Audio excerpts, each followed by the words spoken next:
Uncommon Women, and we had a profound offering with Pastor Dario Hoy. She kicked us off, and then last week we began to talk about a story in the book of Judges, and I want to go back to the same text of Judges because I purposely only covered part of the story because I knew he was going to be coming back to it this week. And so there's a part two to the story of Barak and Deborah in Judges chapter 4. Judges chapter 4. Last week, we had a privilege and we had the fun opportunity to talk about what happens when you come into contact with a blessed situation. And last week with Judges, we did 1 through 16. And this week, we're going to cover verses 16 through 24, 16 through 24 of Judges chapter number 4.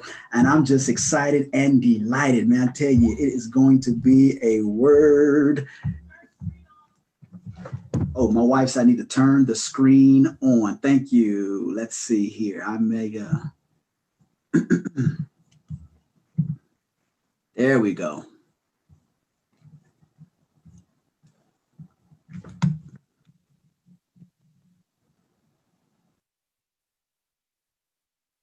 All right, Judges chapter 4, looking at verses 16 through 24. Last week, we preached from the first through 16 verses, and we talked about last week's sermon was Go, This Is the Day. And we talked about how when God brings you to one of those pivotal moments and he tells you to go into battle, that you are to go in at that moment, that day, and do what God has called for you to do.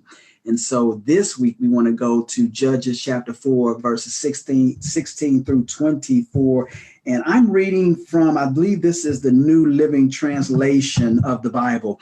Then Barak chased the chariots and the enemy army all the way to Harosheth Hagoyim, killing all of Sisera's warriors. Not a single one was left alive.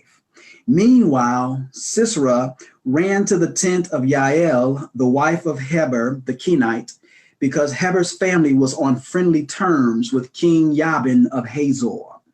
Yael went out to meet Sisera and said to him, "Come into my tent, sir. Come in, don't be afraid." So he went into her tent and she covered him with a blanket. "Please give me some thirsty." So she gave him some milk from a leather bag and covered him again. "Stand at the door of the tent," he told her.